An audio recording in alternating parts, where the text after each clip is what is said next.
Hello साथियों, आप सभी का बहुत बहुत स्वागत है आज के इस सेशन में। जैसा कि आप सभी को पता है कि इस सेशन के अंतर्गत हम करा रहे हैं यूपी ट्रिपल पेट 2022 के डेली टॉप 50 जीएस के प्रैक्टिस सेट्स। इसके पूर्व हमने 10 प्रैक्टिस सेट्स करा रखे हैं। अगर आप इस चैनल पर नए हो और आपने वीडियो नहीं देखा तो जाके सबसे पहले 10 प्रैक्टिस सेट्स ऑलमोस्ट 500 क्वेश्चन हो चुके हैं, उन सबका आप रिवीजन कर लें, क्योंकि यही क्वेश्चन है जो आने वाला 15 अक्टूबर या फिर 16 अक्टूबर है, उसमें जितने भी क्वेश्चन पूछे जाएंगे इसी टाइप के पूछे जाएंगे। इनका लेवल मीडियम होगा, ना ही ज़्यादा टफ क्वेश्चन पूछे जाएंगे और ना ही ज़्यादा सिंपल क्वेश्चन या इजी क्वेश्चन पूछे जाएंगे। इसलिए आप इस कन्फ्यूजन में ना रहें कि सर ये आप जो करा रहे हैं क्वेश्चन बहुत सिंपल है, ईजी है। ऐसा कुछ नहीं है। जो 100 मार्क्स का पेट होता है, 100 मार्क्स में उसमें एटलीस्ट आपको 90 प्लस लाना है, तभी इसको सेफ स्कोर बोलेंगे, जिससे कि यूपी ट्रिपल एससी में जितनी भी वैकेंसीज आने वाली हैं उनके मेंस एग्जाम में आप बैठ सको। अगर 90 से नीचे है, 85 से नीचे, 85 से 90 के बीच में आपका एक अच्छा स्कोर माना जाएगा। और आप सभी साथियों से निवेदन है कि प्लीज़ इस वीडियो को एटलीस्ट लाइक कर दिया करो यार, लाइक नहीं करते हो, और अपने दोस्तों में शेयर भी कर दिया करो ताकि उनकी भी हेल्प हो सके। और यदि आप इस साल पेट 2022 के एग्ज़ाम में बैठ रहे हो तो उसके लिए सामान्य हिंदी की जो प्रैक्टिस सीरीज़ है वो हमारे दूसरे चैनल पर शुरू हो चुकी है, जिसमें डेली शाम 8 बजे आपको टॉप 20 सामान्य हिंदी के प्रश्न दिए जाएंगे, जिनका लेवल बहुत ही अच्छा है और वो किसी न किसी एग्ज़ाम में पहले भी पूछे जा चुके हैं और किसी भी वनडे एग्ज़ाम में पूछे जाने की मैक्सिमम पॉसिबिलिटी है। और एक और बात, जितने भी क्वेश्चन मैं कराऊँ उसका आंसर आप कमेंट सेक्शन में प्लीज़ दे दिया करो, इससे आपकी तैयारी अच्छी बनी रहेगी। ओके, चलिए फाइनली आज का पहला क्वेश्चन है, सबसे पहले पहिए किससे बने थे? आपको बताना है सबसे पहले जो हमारे आदि मानव थे, हमारे पूर्वज थे, उन्होंने पहियों की खोज की थी, तो वो किस चीज़ से बने हुए थे? रबर से, कांच से, लोहे से या फिर लकड़ी से? आपको बताना है।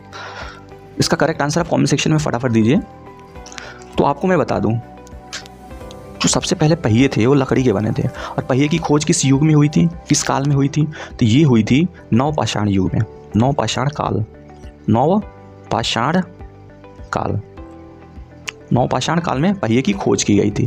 इसके अलावा नवपाषाण काल में और भी कुछ चीज़ों की खोज की गई थी, जैसे सबसे पहले आग का प्रयोग, जो आग है, सबसे पहले आग का प्रयोग कब किया गया था? नवपाषाण काल में आग का प्रयोग। यहाँ पे एक चीज़ ध्यान रखिएगा, ये बोल रहा है आग का प्रयोग। अगर यही पूछे कि आग की खोज कब की गई थी, तो आग की खोज कब की गई थी? आग की खोज इसके पहले ही हो गई थी। उस युग का क्या नाम था?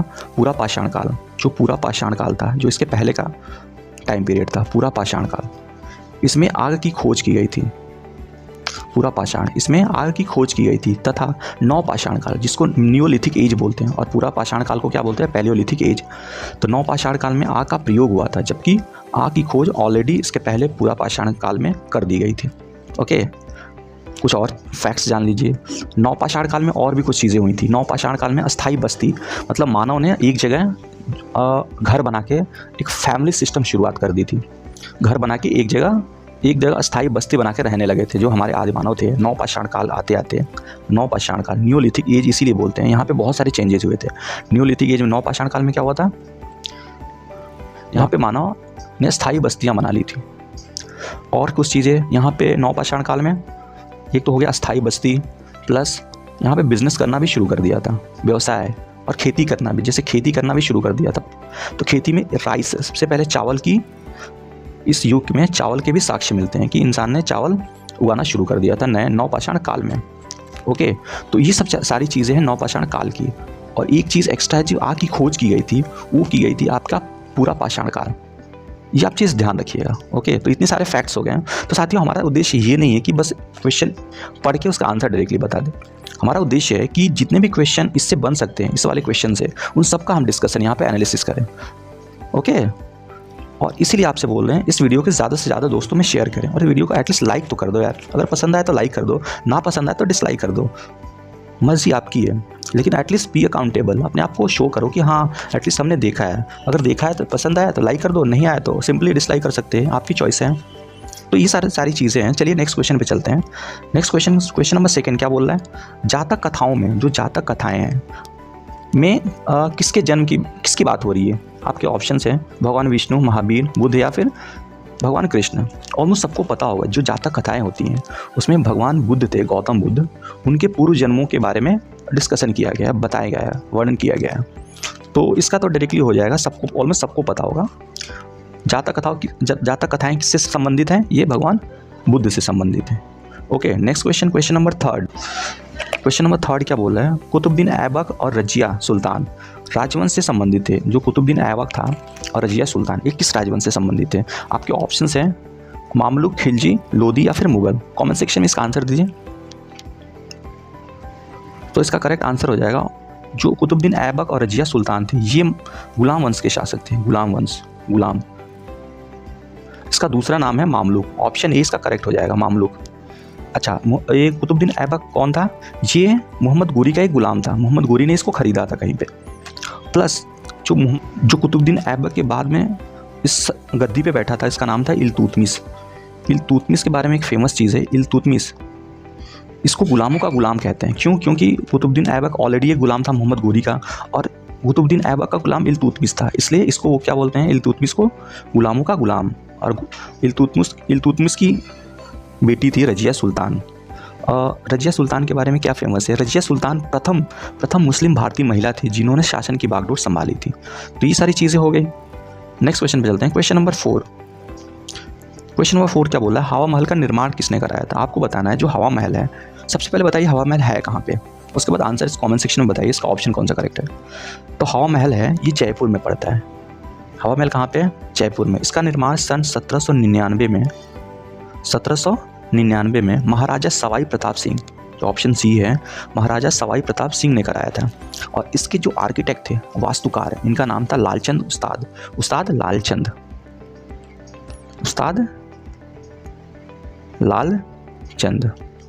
ओके।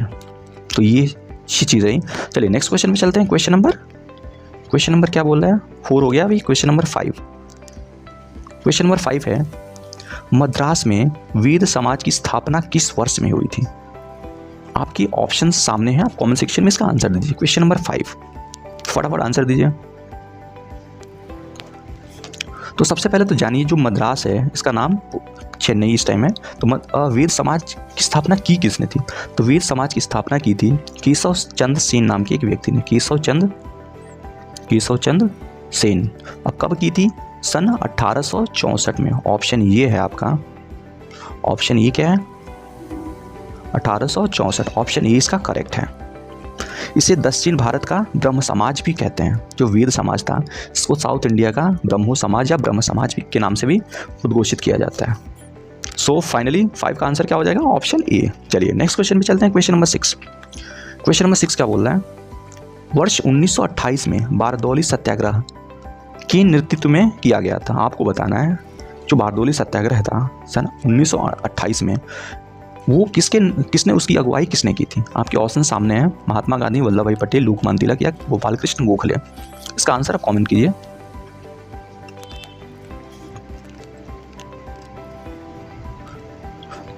तो इसका करेक्ट आंसर हो जाएगा ऑप्शन नंबर बी, वल्लभ भाई पटेल। जो बारदौली सत्याग्रह था एक्चुअली हुआ क्यों था? यह एक किसान आंदोलन था।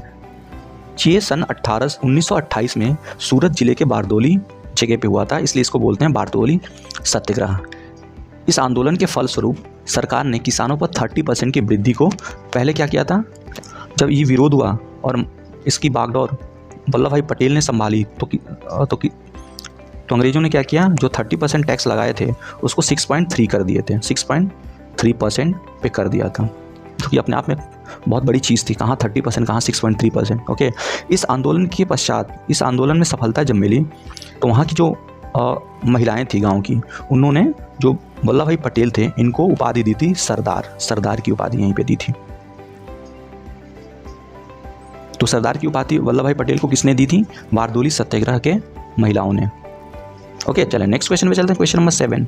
क्वेश्चन नंबर 7 क्या बोल रहा है?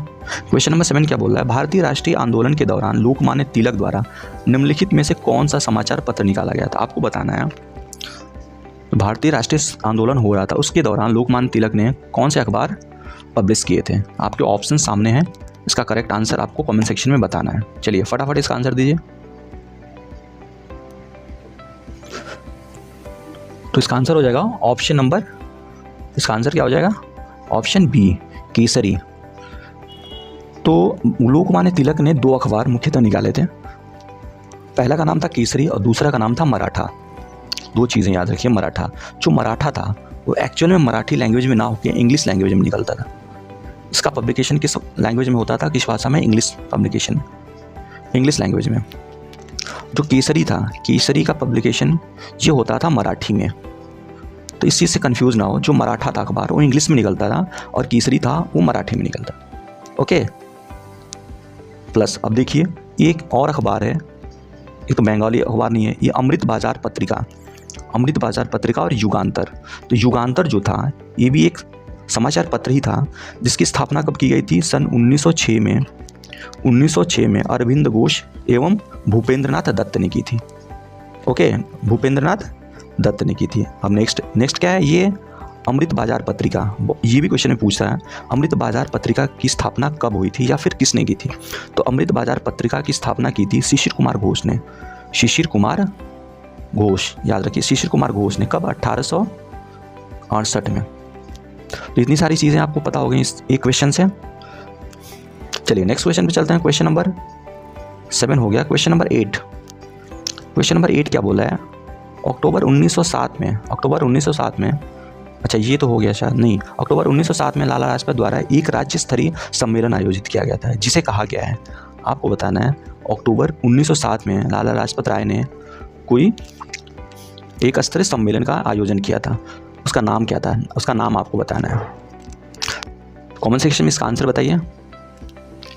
तो इसका आंसर हो जाएगा ऑप्शन सी, स्वदेशी आंदोलन। 1907 में, तो थोड़ा भी गेस करेंगे तो 1905 में क्या हुआ था? बंगाल विभाजन। 1911 में बंगाल विभाजन वापस ले लिया गया था। बीच में क्या हो रहा था? विरोधी तो हो रहा था। तो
कानून को क्या कहा गया है? बिना वकील बिना दलील का कानून।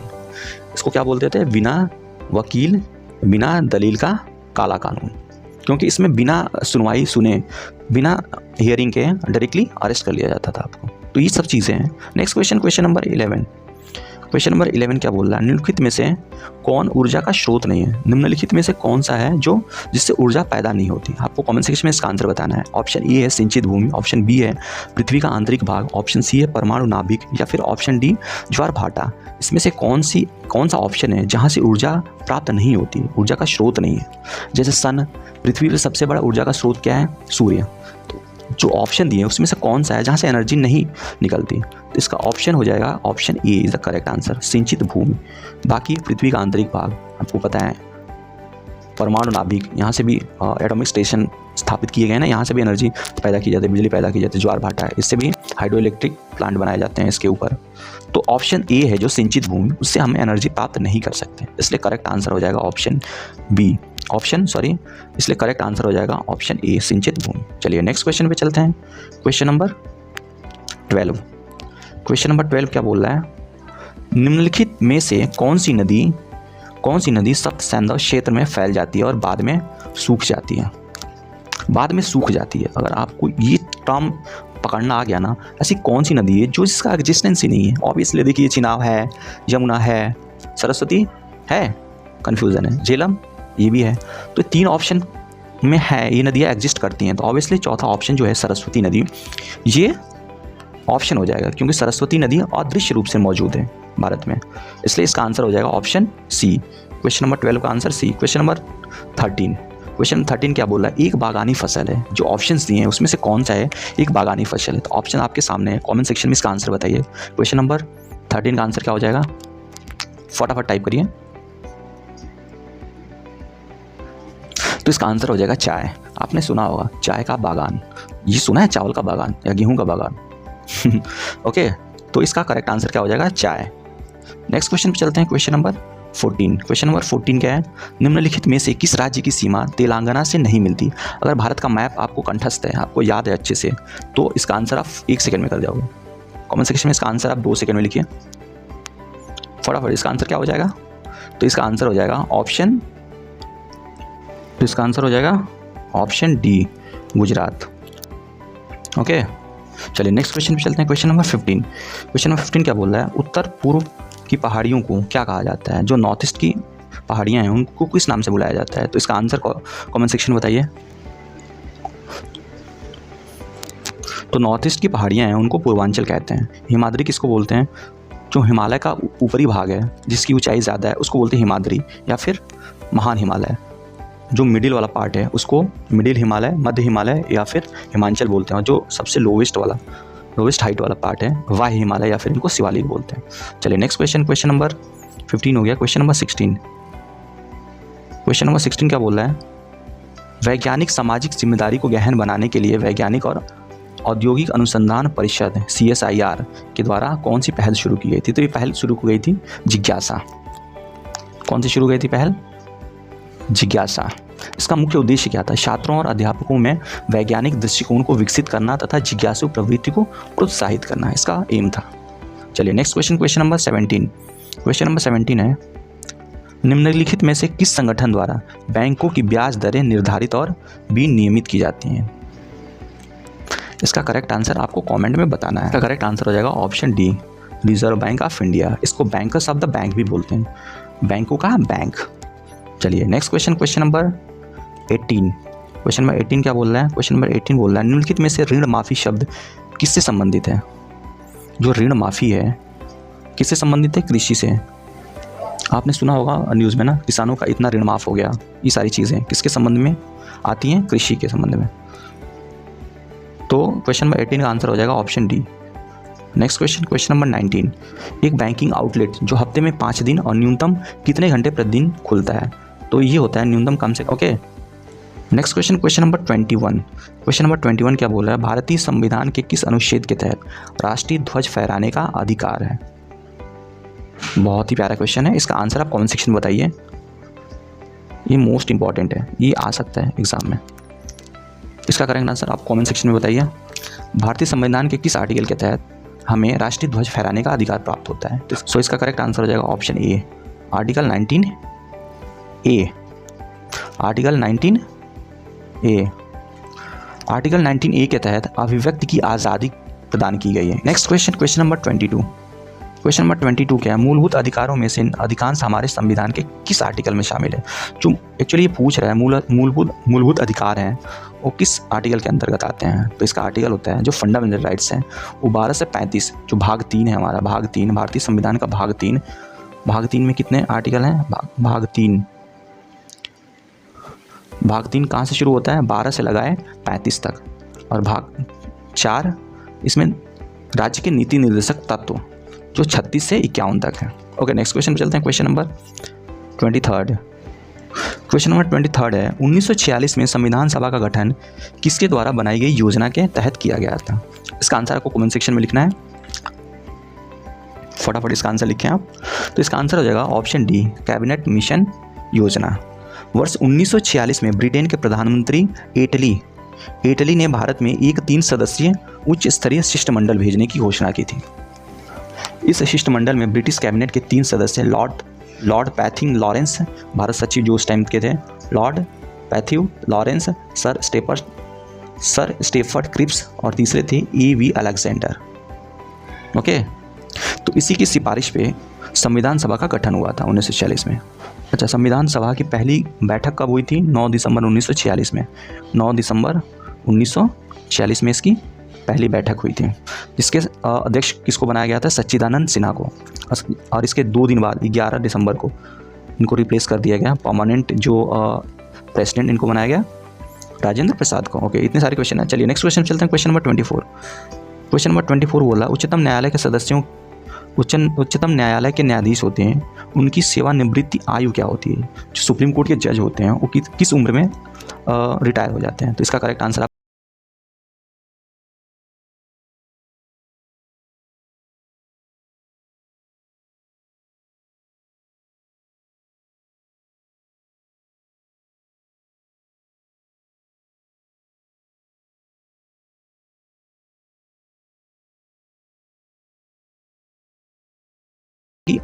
उच्च न्यायालय के जो जज होते हैं उनकी रिटायरमेंट एज कितनी होती है? उनकी होती है 62 ईयर्स।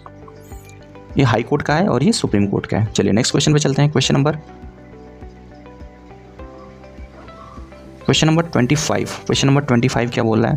किस अनुच्छेद के अनुसार वैध कारणों के आधार पर राज्य में राष्ट्रपति शासन लागू किया जा सकता है? पूछ रहा है किस आर्टिकल के अंदर ये प्रावधान है कि राज्यों में राष्ट्रपति शासन लागू कर सकता है? तो इसका आंसर है ऑप्शन ए 356। जो आर्टिकल 351 आता है, 352, इसमें देश में नेशनल इमरजेंसी मतलब राष्ट्रीय आपातकाल की घोषणा ये की शक्ति मिली है राष्ट्रपति को। अगर राष्ट्रपति चाहे तो देश में राष्ट्रपति शासन लागू कर सकता है। और 356 हो गया 360, आर्टिकल 360 में क्या बोला गया है? वित्तीय आपातकाल, वित्तीय फाइनेंशियल इमरजेंसी की बात कर रहा है यहाँ पे। तो ये तीन चीज़ें, तीन आर्टिकल काफ़ी इंपॉर्टेंट है। पहला क्या है? नेशनल इमरजेंसी 352, 356 क्या है? राज्य में राष्ट्रपति शासन, और 360 क्या है? वित्तीय आपातकाल। चलिए नेक्स्ट क्वेश्चन पे चलते हैं, क्वेश्चन नंबर 26। क्वेश्चन नंबर 26 क्या बोला है? किसी इलेक्ट्रिक सर्किट में जूल में किया गया कार्य जब एक इकाई विद्युत, एक इकाई यूनिट जो आवेश एक बिंदु से दूसरे बिंदु पर स्थानांतरित होता है तो उसे कहते हैं, एक बिंदु से दूसरे बिंदु, विभवांतर होता है, पोटेंशियल डिफरेंस बोलते हैं इसको, पोटेंशियल डिफरेंस। इसका फॉर्मूला होता है VB - BA = W/Q। चाहिए VB क्या है? पॉइंट B पे वोल्टेज ड्रॉप, माइनस BA क्या है? पॉइंट A पे वोल्टेज ड्रॉप। अगर Q = 1 कर दिया जाए तो W हो जाएगा, इसलिए इसका आंसर हो जाएगा ऑप्शन B। क्वेश्चन नंबर 26 का आंसर क्या हो जाएगा? विभवांतर। Okay, next question, question number 27। Dynamo ऊर्जा परिवर्तित करता है। आपको बताना जो डायनामो होता है उसका काम क्या है? इसका आंसर आप कमेंट सेक्शन में लिखिए। विद्युत को यांत्रिक ऊर्जा में बदलना, चुंबकीय को विद्युत में बदलना, यांत्रिक को विद्युत में बदलना, या इनमें से कोई नहीं। इसका करेक्ट आंसर क्या हो जाएगा? तो इसका आंसर हो जाएगा ऑप्शन C, यांत्रिक ऊर्जा को विद्युत ऊर्जा में बदलता है डायनामो। अच्छा, आपको बताना है डायनामो की खोज किसने की थी? तो डायनामो की खोज की थी माइकल फैराडे ने। माइकल फैराडे, काफ़ी अच्छा क्वेश्चन है, याद रखिएगा। चलिए नेक्स्ट क्वेश्चन, क्वेश्चन नंबर 28। बेहतरीन स्वर्ण सॉल होता है, इसका कलर क्या होता है? आपको बताना है क्वेश्चन नंबर 28 का आंसर। तो आपको बता दें जो स्वर्ण सॉल होता है कोलाइडी बिलियन है, कोलाइडी बिलियन, जिस कारण बेहतरीन स्वर्ण सॉल के घोल का रंग रेड होता है। इसका आंसर हो जाएगा ऑप्शन A। लेकिन जैसे जैसे आकार बढ़ता है इसका रंग बदलकर नीला, फिर बैगनी और अंत में गोल्डन कलर हो जाता है। और ये विद्युत और ऊष्मा का क्या होता है? सुचालक होता है। Okay, next question, question number 29। Question number 29 क्या बोला है? एंजाइम्स होते हैं। आपको बताएं जो एंजाइम्स होते हैं उनका कार्य क्या होता है एक्चुअल में? श्वसन में इनका ये क्या करते हैं? श्वसन में हेल्प करते हैं, भोजन को पचाने में हेल्प करते हैं, प्रतिरक्षा प्रणाली में हेल्प करते हैं, या प्रजनन में हेल्प करते हैं? आपको कमेंट सेक्शन में इसका करेक्ट आंसर बताना है। एंजाइम्स किसकी सहायता करते हैं स्पेशली? तो एंजाइम्स होते हैं, एंजाइम्स ये प्रोटीन अणुओं से मिलकर बने होते हैं। एंजाइम्स प्रोटीन अणुओं से मिलकर ये बायो कैटलिस्ट होते हैं, बायो कैटलिस्ट इनको बोलते हैं, बायो कैटलिस्ट। इनका मुख्य कार्य है भोजन के पाचन में महत्वपूर्ण भूमिका निभाना। तो इसका करेक्ट आंसर हो जाएगा 28 का ऑप्शन B, भोजन पचाने में हेल्प करते हैं। ओके, चलिए next question, question number 30। Question number 30 क्या बोल रहा है? निम्नलिखित में से तंत्रिका का एक भाग नहीं है। आपको बताना है निम्नलिखित में से तंत्रिका का कौन सा भाग नहीं है। इसका आंसर हो जाएगा ऑप्शन B, डेंड्राइट। डेंड्राइट तंत्रिका का भाग नहीं तथा संग्रहण, वाहिका, कोशिका निकाय व केंद्रक तंत्रिका के महत्वपूर्ण ये सारे भाग हैं। तो फाइनली क्वेश्चन नंबर 30 का आंसर क्या हो जाएगा? Option B। चलिए नेक्स्ट क्वेश्चन, क्वेश्चन नंबर 51 क्या बोला है? इकोनॉमिक सर्वे 2021-22 के अंतर्गत अक्षय ऊर्जा, रिन्यूएबल एनर्जी, अक्षय ऊर्जा को बढ़ावा देने के बावजूद भारत में कोयले की मांग किस वर्ष तक 1.3 से 1.5 बिलियन टन रहने की उम्मीद है। ये फैक्चुअल क्वेश्चन है। अगर आपने इकोनॉमिक सर्वे पढ़ा है तो इसका आंसर आप कमेंट सेक्शन में दीजिए। इसका आंसर क्या हो जाएगा, आपको कमेंट सेक्शन में इसका आंसर बताना है। क्वेश्चन नंबर कौन सा है, 51। तो इसका आंसर हो जाएगा ऑप्शन सी, 1.3 से 1.5 बिलियन टन ये रहेगा, ऐसी उम्मीद की जा रही है। चलिए next question, question number 52। Question number 52 क्या बोल रहा है, जनवरी 2022 में भारत ने किस देश के आर्थिक हालातों में सुधार हेतु $500 मिलियन का ऋण देने की घोषणा की थी। बताना है, करंट का क्वेश्चन है। इसका आंसर बताइए, किसको दिया $500 मिलियन ऋण। तो ये देश है ऑप्शन ए, श्रीलंका। श्रीलंका को दिया है। Okay next question, question number 53। ये क्या बोल रहा है, फरवरी 2022 में प्रधानमंत्री नरेंद्र मोदी ने हैदराबाद के निकट मुचिनताल में तमिल वैष्णव संत रामानुजाचार्य की प्रतिमा स्टैचू ऑफ इक्वालिटी को राष्ट्र को समर्पित किया। इस प्रतिमा की ऊंचाई कितनी है आपको बताना है। जो स्टैचू ऑफ इक्वालिटी है, सबसे पहले जानिए स्टैचू ऑफ इक्वालिटी कहाँ पे स्थित है, ये भी क्वेश्चन पूछता है तो जानिए, तो हैदराबाद में है। ये किसकी मूर्ति है एक्चुअली, ये वैष्णव संत रामानुजाचार्य, इनकी ये प्रतिमा है। इसकी हाइट कितनी है, तो इसकी हाइट है 216 फीट। अच्छा ये चीज़ होगा। अच्छा स्टैचू ऑफ यूनिटी आपने सुना, सरदार वल्लभ भाई पटेल की जो मूर्ति लगी थी, स्टैचू ऑफ यूनिटी, इसकी हाइट थी 182 फीट। एक और तीसरा है statue of peace. Statue of peace ये कहाँ पे है आपको बताना है, ये कहाँ पे है और इसकी हाइट कितनी है। कमेंट सेक्शन में इसका आंसर दीजिए। स्टैचू ऑफ पीस ये कहाँ पे है, तो स्टैचू ऑफ पीस है राजस्थान में। राजस्थान में इसकी हाइट कितनी है, इसकी हाइट है 151 फीट ओनली, 151 फीट। अच्छा ये किसकी मूर्ति है, ये मूर्ति है आचार्य श्री विजय वल्लभ जी महाराज की प्रतिमा है। इसकी लंबाई कितनी है, 151 फीट। स्टैचू ऑफ पीस की बात हो रही हो। Okay next question, question number 60। Next question, question number 54। Question number 54 क्या बोल रहे हैं, केंद्र सरकार के थिंक टैंक नीति आयोग ने किसके साथ मिलकर पहली बार फिटनेस हैकाथॉन का आयोजन किया था। जो नीति आयोग है उसने किसके साथ मिलकर फिटनेस हैकाथॉन का आयोजन किया था। आपको कमेंट सेक्शन में इसका आंसर बताना है। फटाफट आंसर टाइप कीजिए।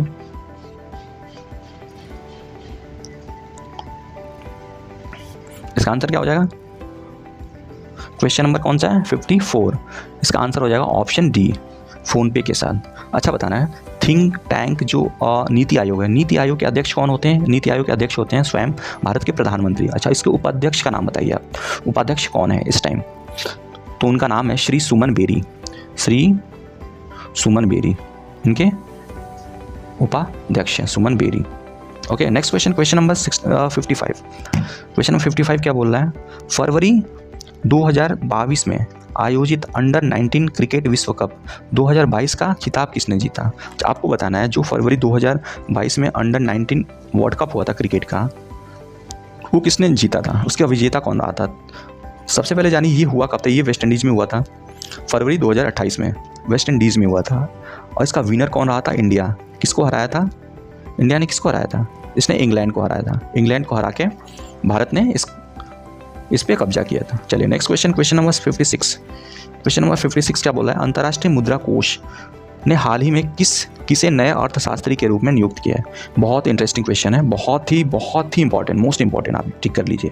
जो IMF है इसने अपना अर्थशास्त्री, जो मुख्य अर्थशास्त्री थे, इसके पहले कौन हुआ करती थी, गीता गोपीनाथ जो भारतीय मूल की थी, इनको हटा के किसी और को नियुक्त किया है। आपको बताना है कौन है वो। तो ये फ्रांसीसी एक थे, फ्रांस के पियरे ओलिवर बोरिचस। ऑप्शन सी इसका करेक्ट आंसर हो गया। इनको हम नियुक्त किया है IMF का मुख्य अर्थशास्त्री। Okay next question, question number 57। Question number 57 क्या बोल रहा है, माया एंजेलो किस देश के सिक्के पर दिखाई देने वाली पहली अश्वेत महिला बनी। क्वेश्चन नंबर 57 इसका आंसर आपको बताना है। माया एंजेलो में किस देश के सिक्के पे दिखाई देने वाली पहली ब्लैक वुमन बनी, अश्वेत। तो इसका आंसर हो जाएगा ऑप्शन बी, अमेरिका। ओके चलिए नेक्स्ट क्वेश्चन पे चलते हैं। क्वेश्चन नंबर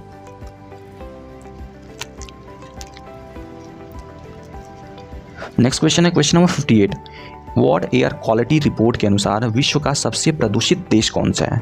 आपको बताना है वर्ल्ड एयर क्वालिटी रिपोर्ट, इसके अकॉर्डिंग विश्व का सबसे प्रदूषित देश कौन सा है। तो इसका कमेंट सेक्शन में इसका आंसर दीजिए। बहुत इंपॉर्टेंट क्वेश्चन है, क्वेश्चन ऐसे टाइप के क्वेश्चन आएंगे। तो इसका करेक्ट आंसर हो जाएगा ऑप्शन ए, बांग्लादेश।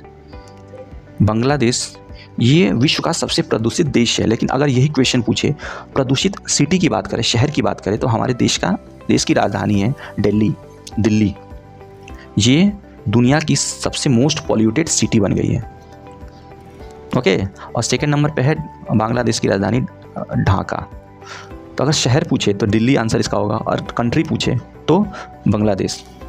ओके, जो मोस्ट पॉल्यूटेड सिटीज़ की जो रिपोर्ट आई है उसमें टॉप 15 में से टॉप 10 नहीं एक्चुअली, कुल 15 में से 10 शहर हैं वो हमारे इंडिया के ही हैं। Okay, next question number 59। Question number 59 क्या बोला है? हाल ही में केवलादेव राष्ट्रीय उद्यान में अफ्रीका की बोमा होता है, बोमा टेक्नोलॉजी होती है, बोमा टेक्नोलॉजी का प्रयोग किया गया। यह राष्ट्रीय उद्यान किस राज्य में है स्थित है, बताना आपको। तो ये जानिए, केवलादेव घाना राष्ट्रीय उद्यान कहाँ पे? राजस्थान के भरतपुर जिले में ये स्थित है। ये बोमा टेक्नोलॉजी क्या होती है? ये होती है जो जानवर, जो जीव रहते हैं उस उद्यान में, राष्ट्रीय नेशनल पार्क में, उनको एक जगह से दूसरी जगह ट्रांसलोकेट करने की जो पद्धति होती है, उन जो प्रोसेस होता है, कैसे उनको पकड़ें, फिर कैसे उनको रिलीज़ करें, ये सारी एक टेक्निक होती है जो स्पेशली अफ्रीका में यूज़ की जाती थी। उसका यूज़ करके यहाँ पे जो राजस्थान के केवलादेव राष्ट्रीय उद्यान में हिरण को चेंज किया गया एक जगह से दूसरी जगह। तो फिलहाल इसका आंसर हो जाएगा, क्वेश्चन नंबर 59 का आंसर हो जाएगा केवलादेव कहाँ पे राष्ट्रीय उद्यान? Option C, Rajasthan. Next question number 60। Question number 60 क्या बोल रहा है? विश्व असमानता रिपोर्ट 2022 से संबंधित निम्न कथनों पर विचार कीजिए। देखिए, रिपोर्ट के अनुसार भारत गरीब व बहुत असफलता वाला देश है। भारत में टॉप 10 अमीरों की आय, देश की आय का 57% है। 17वीं लोकसभा के 542 सांसदों में से 100 सदस्य करोड़पति हैं। इसमें से कौन सा सही पूछ रहा है? जितने पॉइंट्स दिए हैं इसमें से कौन सा सही है? आपके ऑप्शंस सामने हैं, आपको करेक्ट आंसर इसका चूज़ करना है। क्वेश्चन नंबर 60 का आंसर बताइए आप। तो पहला जो पॉइंट है, रिपोर्ट के अनुसार भारत गरीब और बहुत असमानता वाला देश है, तो ये सही है बिल्कुल। सेकंड पॉइंट क्या बता रहा है? भारत में टॉप 10 अमीरों की आय, देश की आय का 57% है, ये भी सही है। पॉइंट 3 क्या बोला? 17वीं लोकसभा में 542 सांसदों में से 100 सदस्य करोड़पति हैं, ऐसा कुछ नहीं है, गलत है। तो इसका आंसर ऑप्शन ए हो जाएगा, ऑप्शन ए। 60 का आंसर हो जाएगा ऑप्शन ए। नेक्स्ट क्वेश्चन पे चलते हैं। क्वेश्चन नंबर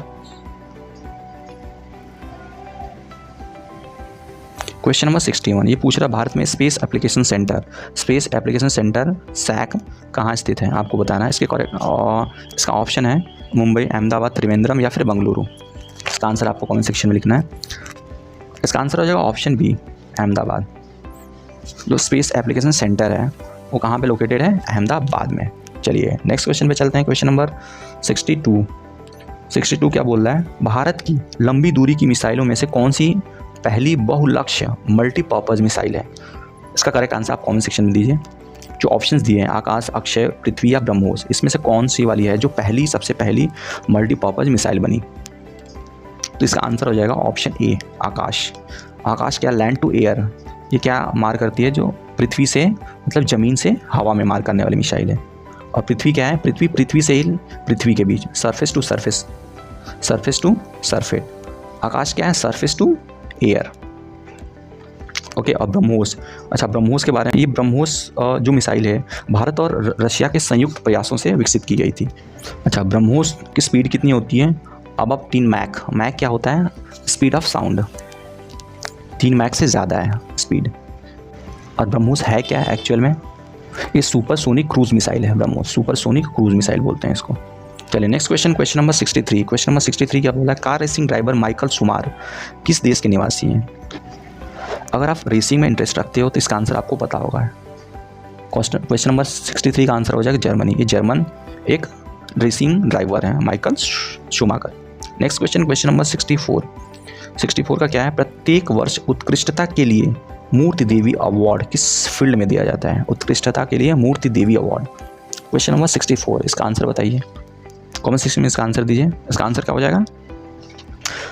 तो इसका आंसर हो जाएगा ऑप्शन डी, साहित्य लिटरेचर के क्षेत्र में दिया जाता है प्रत्येक वर्ष मूर्ति देवी अवार्ड। चलिए नेक्स्ट क्वेश्चन पे चलते हैं। क्वेश्चन नंबर 65 क्या है? क्वेश्चन नंबर 65 है विश्व मौसम विज्ञान दिवस। ये बताना है विश्व मौसम विज्ञान दिवस कब मनाया जाता है? आपके ऑप्शन सामने है, इसका आंसर दें आप सभी। क्वेश्चन नंबर 65 का आंसर हो जाएगा ऑप्शन नंबर बी, 23 मार्च। ओके, चलिए नेक्स्ट क्वेश्चन पे चलते हैं। क्वेश्चन नंबर 66 क्या बोल रहा है, उस एक माइक्रो एंटरप्राइज के संस्थापक का नाम क्या है जिसका नाम उनके और एकता सखी निर्माता कंपनी के नाम पर रखा गया है। करंट का क्वेश्चन है, अगर आप डेली न्यूज़पेपर पढ़ते हो तो इनका नाम आपको अच्छे से पता होगा। इसका आंसर क्या हो जाएगा, क्वेश्चन नंबर 66 का आंसर बताइए आप। चलिए मैं बता दूँ, इसका आंसर हो जाएगा Kamal Kumar.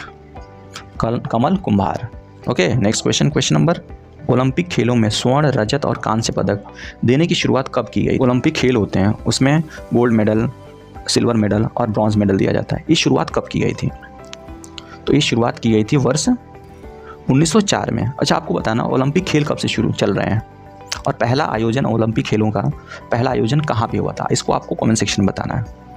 Okay, next question पे चलते हैं हम लोग। नेक्स्ट क्वेश्चन है क्वेश्चन नंबर 68। क्वेश्चन नंबर 68 क्या पूछ रहा है, विश्व का पहला प्रोग्रामर किसे माना जाता है। बहुत ही बढ़िया क्वेश्चन है, विश्व का पहला प्रोग्रामर किसे माना जाता है। आपको कमेंट सेक्शन में आंसर देना है इसका। ये कंप्यूटर सेक्शन से आता है और काफ़ी बार आ चुका है और फिर से आने की संभावना भी इसकी प्रबल है। तो इसका आंसर बताइए क्वेश्चन नंबर 68। क्वेश्चन नंबर 68 का आंसर क्या हो जाएगा, विश्व की पहली प्रोग्रामर, विश्व की एक्चुअली हुआ क्योंकि इनका नाम है एडा लवलेस। करेक्ट आंसर हो जाएगा ऑप्शन बी, एडा लवलेस। अच्छा, ये टिम बर्नर्ली है, इन्होंने WWW वर्ल्ड वाइड वेब की स्थापना की थी, खोज की थी। ओके, चलिए नेक्स्ट क्वेश्चन चलते हैं। क्वेश्चन नंबर 69, FTP का फुल फॉर्म बताना है आपको। FTP कंप्यूटर से क्वेश्चन आ रहे हैं, दोनों क्वेश्चन कंप्यूटर से है। कमेंट सेक्शन में इसका आंसर बताइए। FTP, जो कंप्यूटर बैकग्राउंड वाले स्टूडेंट है उनको इसका आंसर पता होगा। चलिए इसका आंसर बताइए, FTP का फुल फॉर्म क्या होता है। तो FTP का फुल फॉर्म होता है file transfer protocol. Option C is the correct answer, right. So आज के सेशन का लास्ट क्वेश्चन है, भारतीय अमेरिकी लेखक श्याम शरण द्वारा लिखित बुक का नाम आपको बताना है। इसमें से कौन सी बुक है जो भारतीय मूल की अमेरिकी लेखक श्याम शरण द्वारा लिखा गया है। आपके ऑप्शन सामने हैं, आपको करेक्ट आंसर इसमें से बताना है। इसका करेक्ट आंसर क्या हो जाएगा, तो इसका करेक्ट आंसर हो जाएगा option B, how India sees the world, from Kautilya to Modi. ये इन्होंने लिखा है। चलिए, तो ये तो द बाइंडिंग वाइन है, ये किसने लिखा है, ये एक्चुअली नॉवेल है शशि देशपांडे नाम की एक राइटर की। नॉवेल क्या नाम है इनका, शशि देशपांडे। और तीसरा क्या, लेडीज कॉप, इसको किसने लिखा है, ये भी एक नॉवेल ही है, उपन्यास है, अनीता नायर जी ने इसको लिखा है। अनीता नायर, ये नायर है। प्लस ये द विलेज बाय द सी, ये भी एक उपन्यास है, इसको लिखा है अनीता देसाई। ये अनीता देसाई हैं और जो लेडीज कॉप है ये अनीता नायर है। ये सारी चीज़ें आपको ध्यान में रखनी है, कोई भी क्वेश्चन पूछ सकते हैं। ओके, सो फाइनली ये था आज का सेशन। आई होप ये सेशन आपको अच्छा लगा होगा।